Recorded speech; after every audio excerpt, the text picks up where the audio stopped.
Yeah. Order filled, check us out. You know what time it is. This is Mighty Soldiers exclusive. Yeah. Let's get it. Let's get it. All right.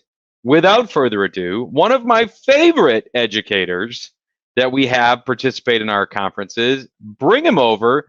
Mighty Soldier Trades himself. He's going to tell us about managing risk. He's going to tell us about understanding it first and then managing it. But Andy, what's happening, man? You all right? Hey, Patrick, how you doing? Yeah, I'm always nervous for these things, but I love being here. Thanks so much for inviting me over. No need to be nervous, man. You are the boss. I just work here. So it's okay. I have a stress ball. Good. Have a stress ball. You have a stress ball, and I have cannabis, so that helps.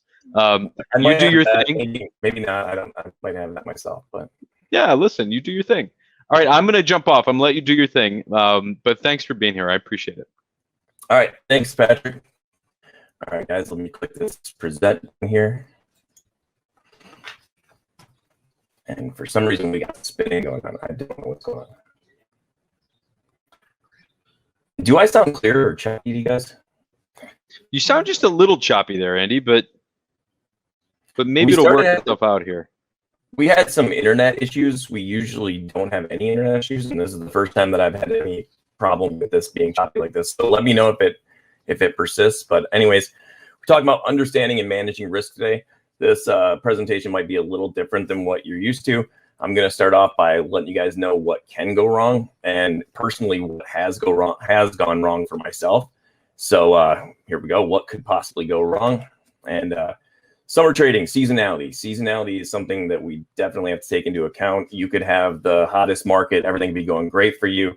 You're killing it, and then all of a sudden you try to keep up that pace when summer trading hits or the market slows down, which I'd say we've definitely hit a slow spot in the market. You know, it's all fun and games until seasonality hits the market. We've had some pretty awesome trading though recently. Things have been going pretty good. So so GameStop, everybody knows about GameStop. That has been the news, went crazy. I bet everybody who added it like 120, but this thing had to sit out. And as you see, it's up to me. Now it's just like a penny. It's not back where it came from. The $40 relative to where it hit high on the daily is pretty much destroyed. And I think that I want my money back, because ever since this whole GameStop type thing has happened, it seems like the algos have been turned up quite a bit on beast mode to get every penny they can get back from us. It's been a pretty tough market ever since all this for me. Before this, it was going really, really well. So, and then another thing, issues, brokers go down. You heard TD Ameritrade went down for various reasons. A lot of you hear on Twitter, you know, whenever these brokers are down. During the GameStop thing, I think Robinhood, Interactive Brokers, again, you know, I think even Fidelity, I've heard, you know, so your broker can go down, your power can go out. These are always things to keep in mind and consider whenever your position size, just how much capital to put in one trade, because everything's cool until your broker goes down. If you're trading, you know, when everything is just normal and fine, and you're not considering that, you don't got nothing to worry about. But if you have over half your account or more in one position and your broker goes down for 8 hours, how's that going to affect you in the long haul? So always take that into account. There's Robinhood, Charles Schwab, E-Trade, Webull, Interactive Brokers. These have all been down, and even the best brokers. I trade personally with TradeStation, and I've had issues where my cancel order would be hung up. So I would go to get into a position and think I want it. I decide, oh, it's not exactly what I wanted. So I click cancel to get out of the way of that. You know, manage your trade before you're in the position, and then my cancel order get hung up, and then I would end up still getting filled on that position. Then I'm stuck with the decision. Do I want to try to manage this, or should I just close it? I would tell you guys that same thing I tell myself. I should just close it, but our biggest enemy is the manager. So, you know, may or may not do that depending on your discipline. I'm always working on my discipline. So, and then Hard Knocks Life. We've seen a lot of these, like I think it was GNPX and this one, Alfie. I think this is the recent IPO, ALF. You'll see that it's making higher highs, and it's consistently breaking through resistance and creating new support over and over and over, as you guys can see. And then all of a sudden, these things at market open, they'll just crash back down, and they go all the way through everything that you thought was strength in this chart. You know, you're looking at it, you're like, that looks pretty strong. I think that this thing's definitely going to hold up and go higher. And they go all the way back to where they started a lot of times. And they have no mercy. One thing that happened to us a long time ago is Andrew left. He had come out and he said that, yeah, anyways, the dark side of cannabis. That's what he said about Cron. And there was some words that were close to fraud or possibly even fraud during that time. It was on CNBC. And I was in the position then. I know Alyssa over here, she was in the position. We were all in Cron when that happened. And this is that big daily candle. If you guys can see this, I don't know if you guys can see my cursor there. But anyways, we this day hit. This is what it looked like pre-market. You know, just no mercy. It just continued to come down and crash down. We lost quite a bit of money, and you know, so anything can happen. Somebody can come out, a short seller can come out on your trade, your broker can go down, your pop can go out. There's lots of things that can go wrong. And me, I know for a fact that I held this position far too long into that loss. And this particular one, it was when I learned my lesson also on Trendline, because that morning in the pre-market, this was way overextended off the daily, way above its trend line. You know, so if you see a stock that's way above its trend, it's probably, you know, it's going to go back. Just like I say about the 65 EMA on the 15-second, we will meet again. Well, if you're way overextended off the trend line going parabolic, you're probably going to eventually come back to that trend line. You will meet again. I said that it was going to be a 350 price target on this one. Got pretty hit on that one. And the same thing, Tilray, you know, pot stocks. As you see, Tilray just went up and continued to come down. No relief. Every single thing that we got that we thought was a pop on Tilray was just a huge upper shadow and then kicked down some more. So it's like, you know, let's get some more sucker here and come down, you know, more. And even this one here recently, you know, there's no mercy on any of these things. So you gotta always keep all this in there. Oh, sorry guys. And low volume illiquid stocks. Every single day there's news coming out on these stocks. You think they're going to the moon, you think it's the best thing ever, and it's this straight spike up on the 5-minute chart. And pretty much that's what they end up, what you see right here. I'm up, they see me, I'm down. As soon as anybody touches them at the highs, they end up going right back where they came from. And this is what I've told everybody about the real body rejection. I'm always expecting that real body rejection. You know, these things pop up, have a huge upper shadow. And more often than not in penny stocks, you know, even if they pop a little bit higher than that, they come back down and get rejected at that level. And you see they just continue down below the 65 here. So always wait for confirmation. You want to see that there's some sort of strength in these plays before we just go putting, you know, any more money in them. And I'd say if we're ever going to touch something like this that we're unsure of and we don't see that confirmation, which we definitely shouldn't, you know, make sure the position size is so insignificant that you know, you're not going to get hurt and there's nothing really go wrong for you anyways. But this is typical. I'm up, they see me, I'm down. You guys hear me say that in every single presentation, probably every day in my stream as well.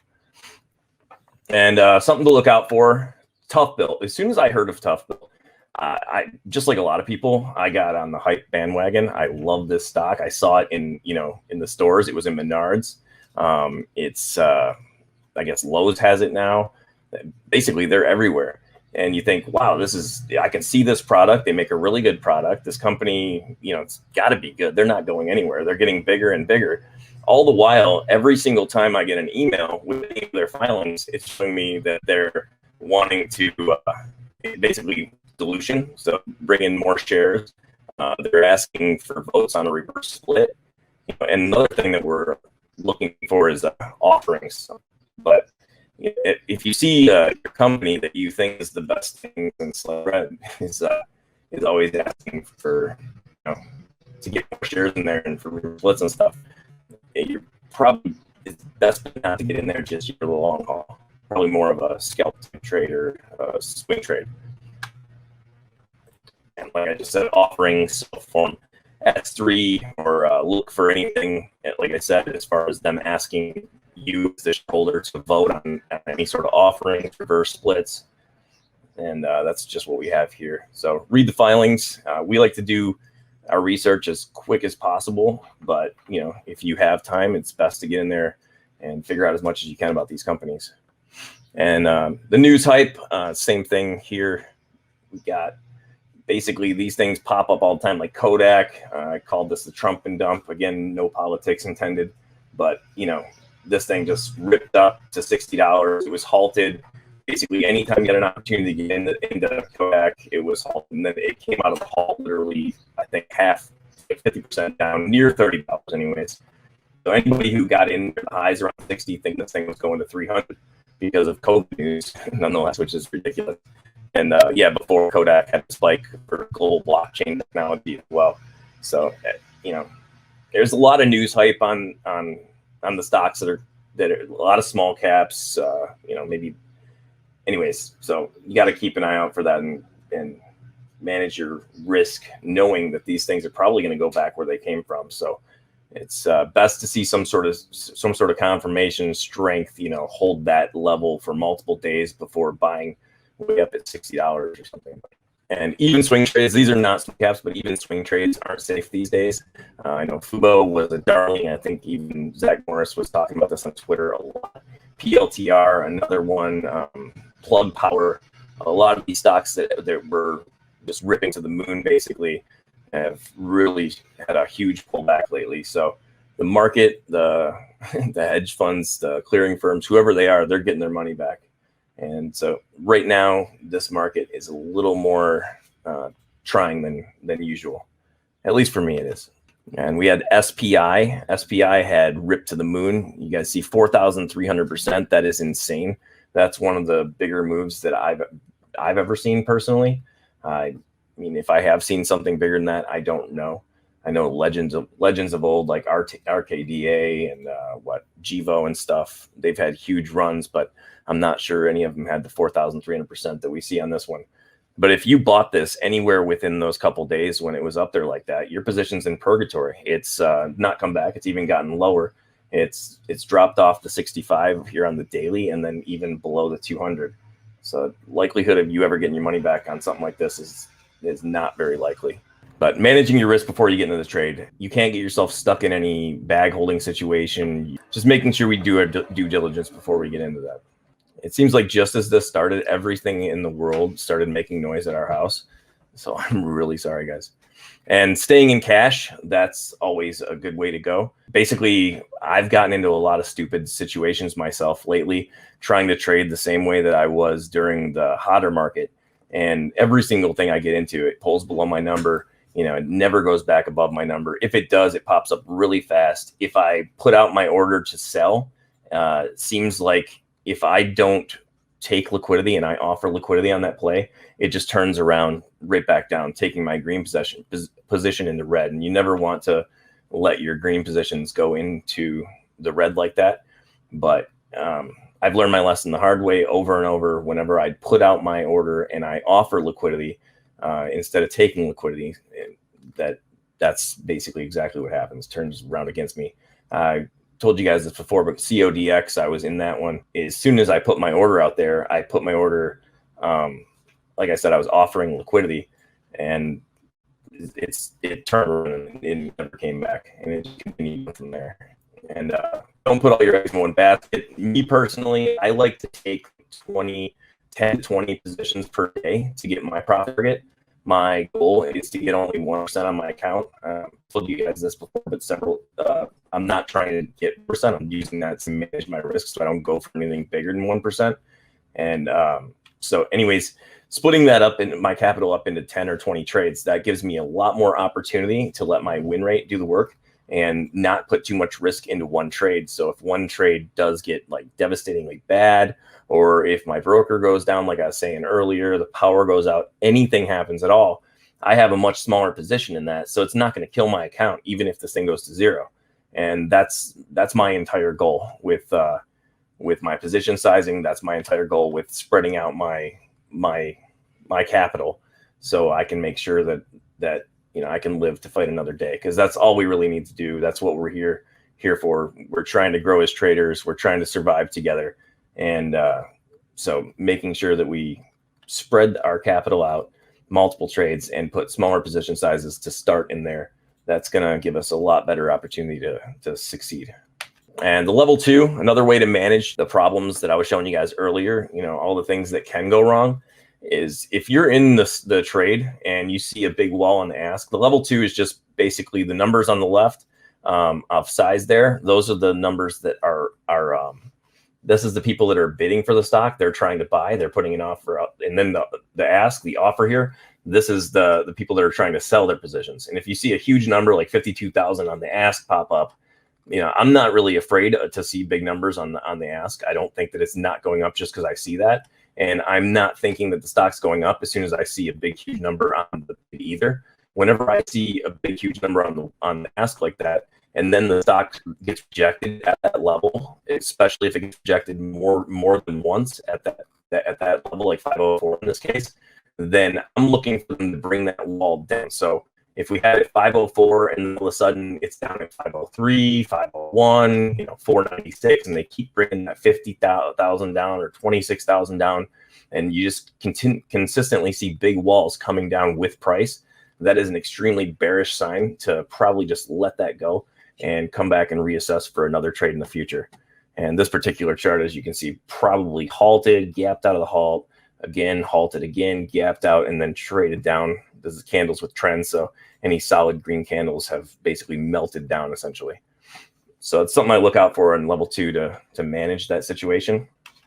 And again, back to what we were saying earlier, do your research, dilution, reverse splits. This is like coming to play for the NBA and you get accepted, but that doesn't mean that you're going to be good. Like trading, you can get in the door easily. The acceptance is easy. Anybody can open up an account and put money into these trades, but that doesn't mean that you're up to par with the rest of the traders out here.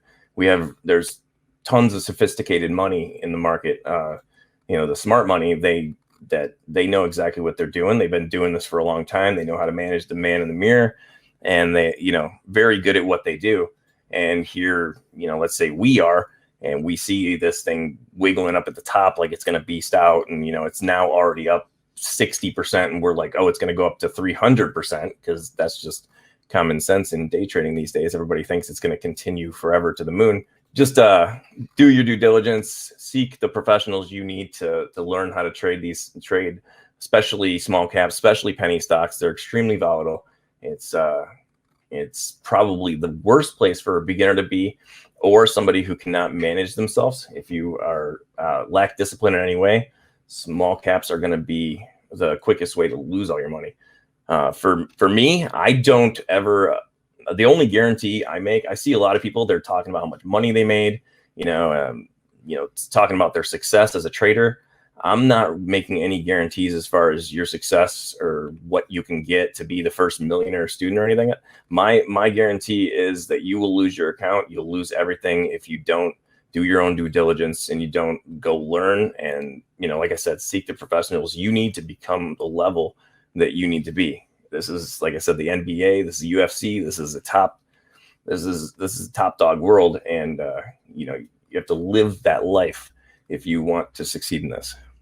And if you ever feel uneasy about your position, you're assessing the trade and you're like, okay, just hit that cancel button, get those orders out of there. And that way you can, again, manage the position before you even get into it.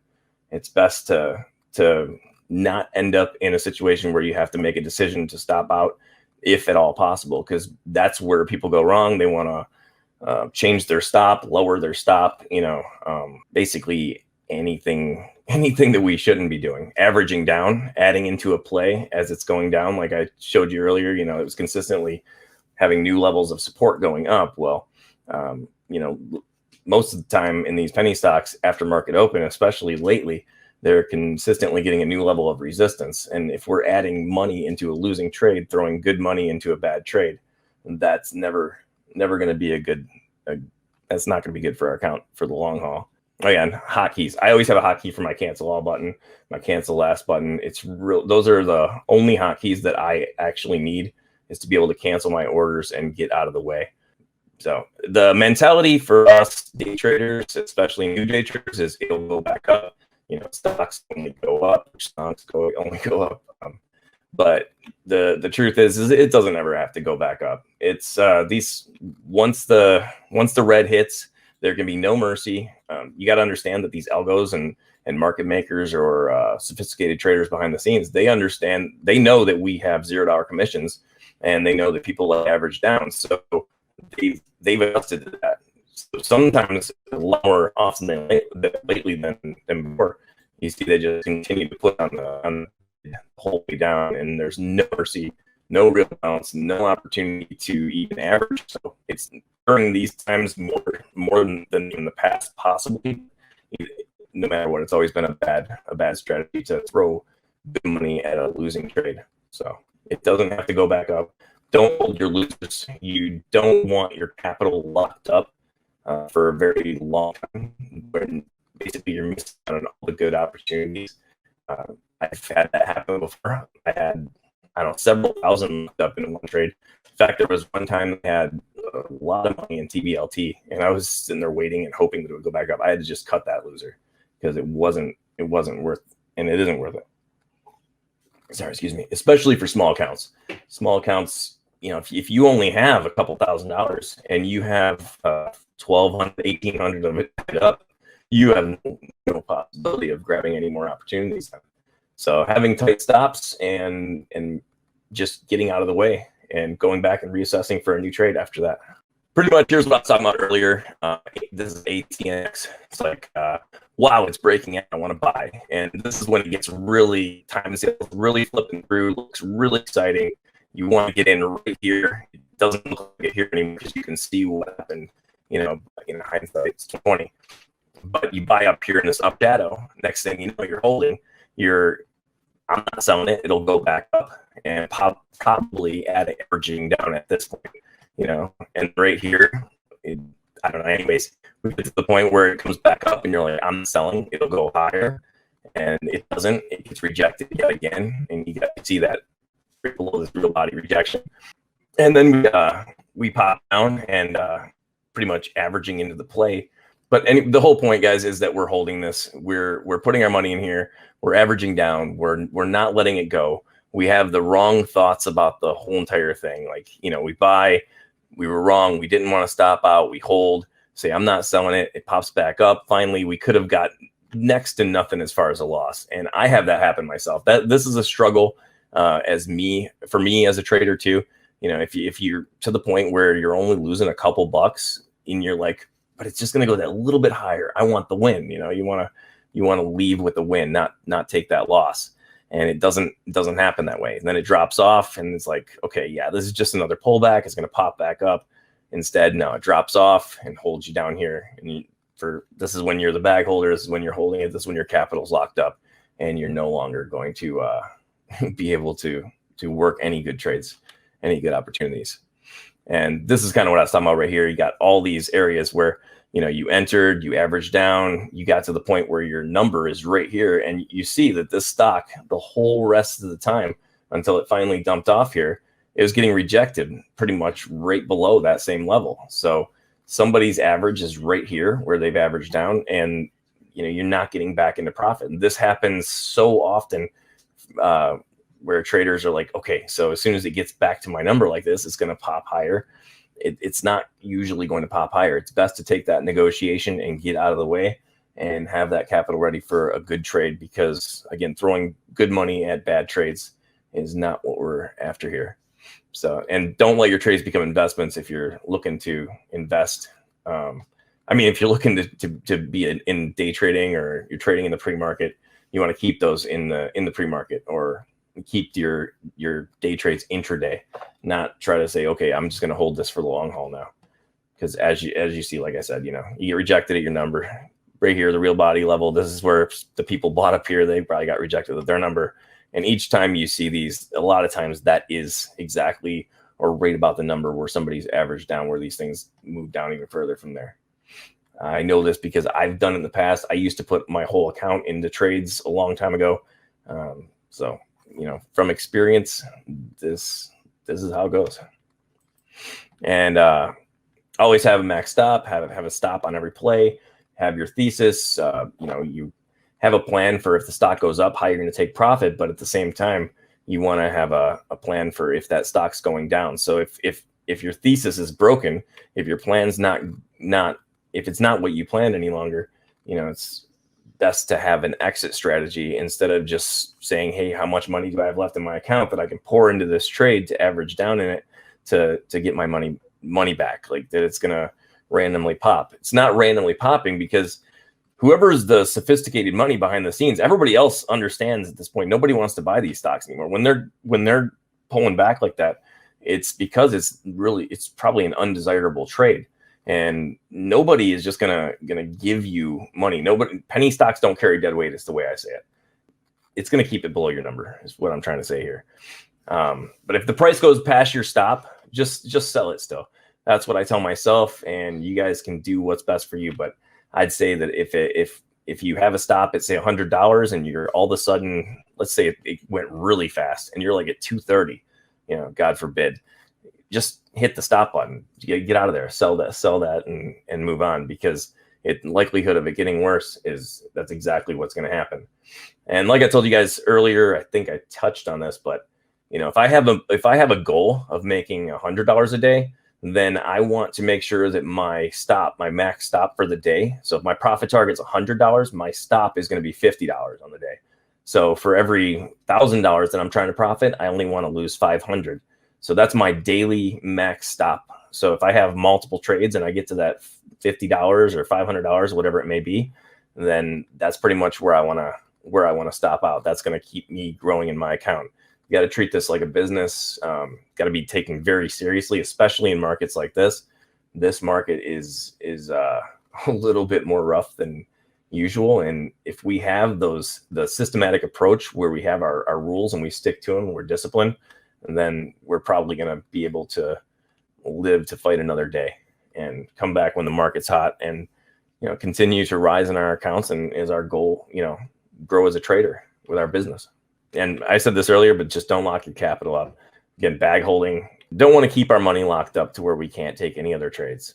I put here, if your soldiers are not working, they're not very good soldiers. But pretty much our dollars are our soldiers, and we can't do good with our army if they're locked up in some bad trade that's going to continue to pull down for the next several months or anything like that. You guys have seen this before. When in doubt, get the freak out. I like to say that. I like to remind myself this as well. Just like I was saying earlier, if I get a cancel order hung up and I get filled on it, the best thing for me to do is get out, because I'm definitely in doubt at this point. I didn't even want to be in that trade. I wanted to cancel the order really fast to make sure I did not get into that trade because I changed my mind.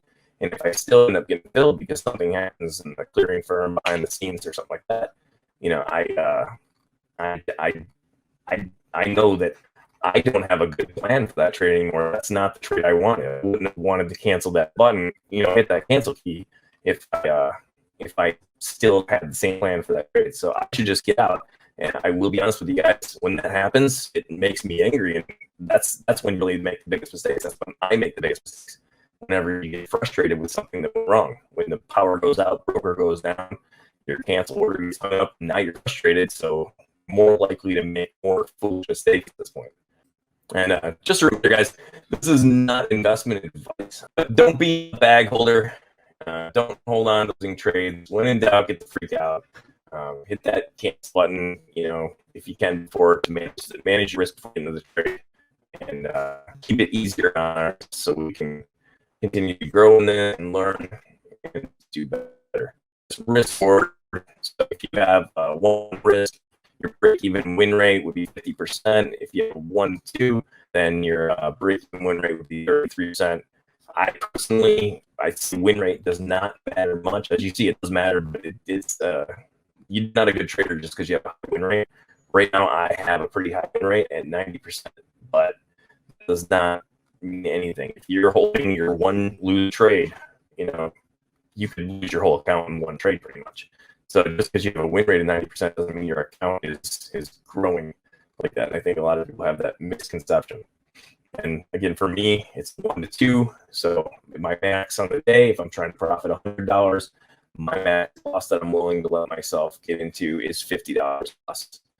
I do a 1-for-1, and, be taking money, but I personally choose to have a 1 for 2 risk to reward. Like I said, you guys can get a copy of this on Twitter. And your drawdown recovery, same thing. You can email me also, mightysoldierstrade@gmail.com, and I'll send you a copy of these. But if you lose 10% of your account, it's going to take you 11% to get back up. But if you lose, say, 40%, now you have to recover 66% gain in order to get back. You know, if you lose 90% of your account, you now need a 900% gain profit in order to get back to break even. So just keep that in mind, that your money does more work when you protect it and when you keep it up, basically. You know, so losing large sums and having, you know, loose stops, averaging down, and all the stuff that I've said that we should not do, and things that can go wrong, to recover and do. Andy, can you hear me? Yeah. What's going on? Hey, sorry, this is Patrick. I'm going to jump in. We've got about a minute or so left, so I didn't know if you had any final thoughts for the audience. But the audio, we just lost you there towards the end for a few seconds of the audio. So can you hear me now? Patrick? Yeah, it's super choppy, but I don't know if there's. I heard the email address. Is it mightysoldierstrades@gmail.com? Is that right? Yeah, mightysoldierstrades@gmail.com. Yeah, I don't know what's going on with the internet. It got me kind of flustered to begin with, because we usually don't have issues with our internet, but today it seems to be messing up. Sorry about that, guys. No, geez, no worries, man. No worries. We really appreciate the education, man. It was great. You guys will be able to see this course after the fact. We replay this over the weekend, and we'll try to get the audio ironed out so that you can hear Andy a bit more clearly there. But Andy, any last thoughts for our folks? Well, if you guys want to continue to learn more about how to avoid those situations, you can come check us out. We have a free Discord room. We trade live every single day, starting in the pre-market at 8 a.m. And like I said, the room is free. We're not charging at this point, and we'd be happy to have you. Not trying to build the biggest, best education site or anything like that, or be a guru. I'm just trying to build the best room with the best people that want to provide value. So if you think you provide value and be a good addition to our live trading room, come check us out on Discord. Again, my Twitter @MightySoldiers. We will put in a link to that there, so you guys can come check us out over there as well. Awesome, man. Thank you. Well, Andy Cole, Mighty Soldiers Trades, you're the best, man. Thanks for doing this.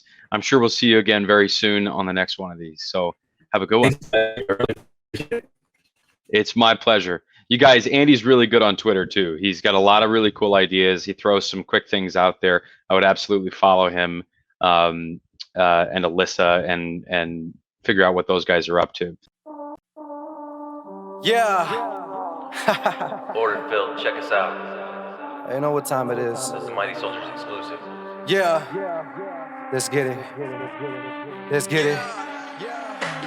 If you wanna take it to the streets, let's get it. If you wanna take it to the booth, let's get it. I'm about to take it to the top, let's get it. We ain't never ever gonna stop, let's get it. You ain't never heard nobody spit like this. Call the paramedics when I get like this. Front page news when I wreck like this. Hop in the booth and I wreck that shit like, If you with the squad, then you already know what's up.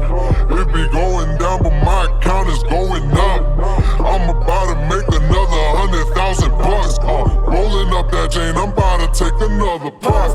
Hold up, I made a killing, now my pockets got swollen. Independent, now I'm taking over. I'm a lot richer, you a lot broker. I'm a pot smoker, stockbroker, blowing up like a supernova. On my mama, I was born a soldier, the best in the game, man. I thought I told you. If you wanna take it to the streets, let's get it. If you wanna take it to the booth, let's get it. I'm about to take it to the top, let's get it. We ain't never ever gonna stop, let's get it. You ain't never heard nobody spit like this. Call the paramedics when I get like this. Front page news when I wreck like this. Hop in the booth and I wreck that shit like, I am unstoppable, I can do anything I ever wanted to. Never did anything they ever wanted me to. Got on my side and I'm not gonna lose and they're not gonna win. I see them, the haters, it's all cause I'm getting dollars again. Commas on commas on commas, I'm buying the dip. The market is dropping again.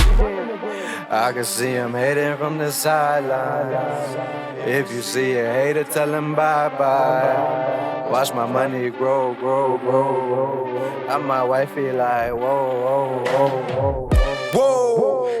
Somebody better stop me, cause there ain't no competition, and I'm coming for the top position, obliterating the opposition. Every time that I jot it in the composition, everybody wanna stop and listen, cause I bring it to you hotter than the oven in your mama kitchen. I'll be getting here like a politician. I'ma get bread when you stack looking taller than Scottie Pippen. Ain't nobody ready for the Armageddon when I pop the clip, and I ain't playing. I'm spraying you brain, I'm bringing the pain like Damon Wayne. You disappear like David Blaine. I'm dropping bombs, Saddam Hussein. Stop and aim, pop you lames and pop champagne. I ain't playing, so stop the games. You know the name. If you wanna take it to the streets, let's get it. If you wanna take it to the booth, let's get it. I'm about to take it to the top, let's get it. We ain't never ever gonna stop, let's get it. You ain't never heard nobody spit like this. Call the paramedics when I get like this. Front page news when I wreck like this. Hop in the booth and I wreck that shit like, Yeah.